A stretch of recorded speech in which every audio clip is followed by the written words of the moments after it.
Hello दोस्तों, नमस्कार। तो दोस्तों, आप अगर किसी भी एग्ज़ाम की तैयारी कर रहे हैं, एसएससी लेवल की किसी भी एग्ज़ाम की, तो आप इस वीडियो को ज़रूर देखना, क्योंकि इसमें से हर एक गवर्नमेंट एग्ज़ाम में 3 से 4 क्वेश्चन हर बार पूछे जाते हैं और उम्मीद करता हूँ इस बार भी पूछे जाएंगे। तो चलिए फ्रेंड, हम शुरू करते हैं प्रश्न नंबर 1 से। एक व्यक्ति की ओर इशारा करते हुए मोहन एक औरत से कहता है कि उसकी माँ तुम्हारे पिता की एकमात्र पुत्री है, तो वह औरत उस व्यक्ति से किस प्रकार संबंधित है? तो आपका राइट आंसर सी होगा, माता। अब मान लीजिए एक व्यक्ति की ओर इशारा करते हुए मोहन औरत से कहता है उसकी माँ तुम्हारे पिता की एकमात्र पुत्री है, वह औरत उस व्यक्ति से किस प्रकार संबंधित है? तो माता के प्रकार। तो आपका राइट आंसर सी होगा। तो अगले प्रश्न की बात करते हैं। एक औरत की ओर इशारा करते हुए राम कहता है एक औरत की ओर इशारा कहते करके, वह मेरी माता के पति की माता की पुत्री है। वह मेरी माता के पति की माता की पुत्री है, मतलब उसकी बुआ लगी। उस औरत का राम से क्या संबंध हुआ? तो आपका राइट आंसर ए, बुआ। मैंने वही जो बताया, बुआ। आपके पापा के मम्मी की बेटी आपकी क्या लगती है? तो बुआ। आपका राइट आंसर ए सही होगा। तो फ्रेंड, अगले प्रश्न की बात करते हैं। एक तस्वीर में एक व्यक्ति की ओर इशारा करते हुए अनु कहती है कि वह मेरी बहन के भाई के पिता का एकमात्र पुत्र है। वह व्यक्ति अनु से किस प्रकार संबंधित है? तो पिता ए नहीं होगा, चाचा ए नहीं होगा, चचेरा भाई ये भी नहीं होगा, डी इनमें से कोई नहीं। तो इनमें से कोई नहीं होगा। तो अगला प्रश्न है, एक लड़के की तरफ इशारा करते हुए रीना कहती है कि वह मेरे दादा के एकमात्र पुत्र का पुत्र है। वह लड़का रीना से किस प्रकार संबंधित है? तो आपका राइट आंसर सी होगा, तो रीना का भाई होगा। राइट आंसर सी सही होगा। तो अगले प्रश्न की बात करते हैं फ्रेंड। ए और बी भाई हैं, सी और डी बहनें हैं। ए का पुत्र डी का भाई है, बी का सी से क्या संबंध होगा? तो उसके चाचा लगेंगे। देख लीजिए, ए और बी भाई हैं, सी और डी बहनें हैं। ए का पुत्र डी का भाई है, ए का जो पुत्र है डी का भाई है। तो बी का सी से क्या संबंध होगा? बी का सी से उसका चाचा लगेंगे। तो अगले प्रश्न की बात करते हैं। आपका राइट आंसर ये सही होगा।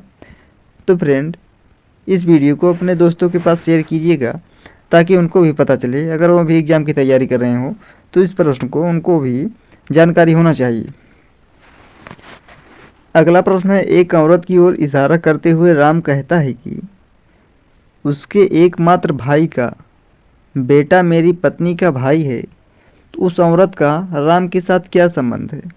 अब जैसे एक औरत की ओर इशारा करते हुए राम कहता है उसके एकमात्र भाई का मेरी भाई का बेटा मेरी पत्नी का भाई है, उसकी एकमात्र भाई का बेटा मेरी पत्नी का भाई है, तो उस औरत का राम के साथ क्या संबंध होगा?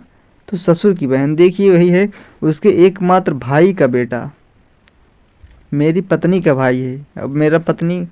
अब आपकी पत्नी का भाई तो आपका साला लगेगा। अब उनके पिताजी क्या लगेंगे? आपके ससुर लगेंगे, तो उनकी बहन लगेगी। तो आपका राइट आंसर डी सही होगा। तो फ्रेंड, अगला प्रश्न है, एक आदमी ने औरत से कहा, एक व्यक्ति है, औरत से कहा तुम्हारी माँ के पति की बहन मेरी बुआ है। जैसे तुम्हारी मम्मी के, मतलब आपके पापा के बहन आपकी बुआ है, तो उस औरत का आदमी के साथ क्या संबंध होगा? तो बहन के जैसे, जैसे आपके पापा की बहन आपकी बुआ लगेगी, तो आपके पापा की वो क्या लगेंगी? तो उनकी बहन लगेंगी। आपका राइट आंसर सी सही होगा। तो उम्मीद करता हूँ फ्रेंड ये प्रश्न आपको समझ में आ रहा होगा। तो अगले प्रश्न की बात करते हैं। एक आदमी कहता है, अगर कोई व्यक्ति एक व्यक्ति कहता है यह लड़की मेरी माँ के पौत्र की पत्नी है, पौत्र की पत्नी है, उस आदमी का उस औरत के साथ क्या संबंध है? तो आपका राइट आंसर पिता होगा। अरे कोई लड़की है, मेरी माँ के पौत्र की पत्नी है, पुत्र की बेटा पौत्र की पत्नी है, उस आदमी की औरत के साथ क्या संबंध होगा?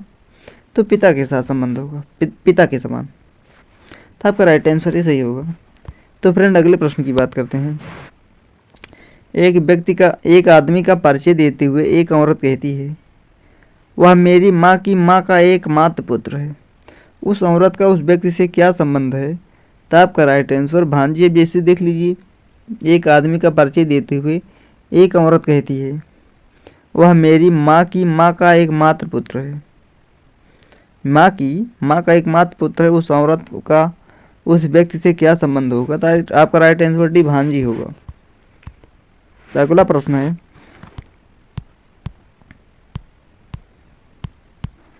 एक फोटो की ओर इशारा करते हुए एक महिला प्रमोद से कहती है मैं इस महिला की इकलौती पुत्री हूँ तथा उसका पुत्र तुम्हारा मामा है।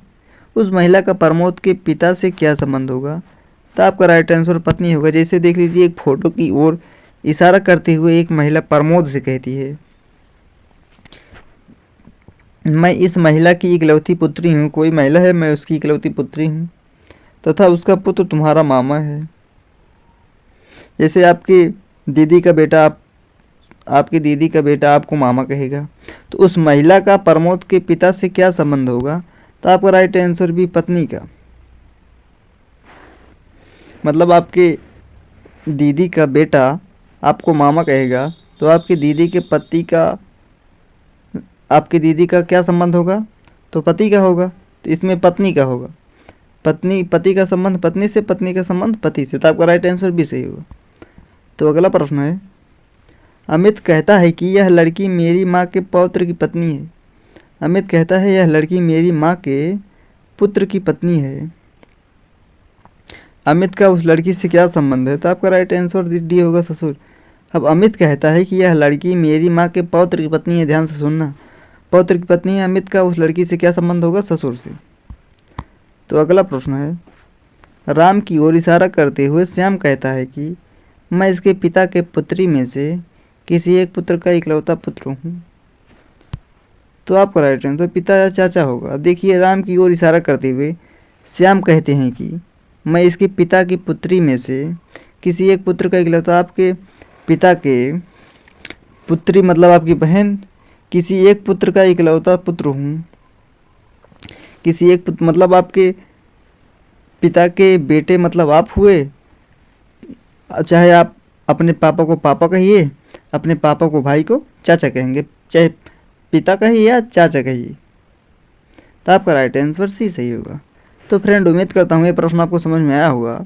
तो अपने दोस्तों के पास शेयर कीजिएगा। जो चैनल पे नए हैं तो सब्सक्राइब कीजिएगा। तो धन्यवाद दोस्तों।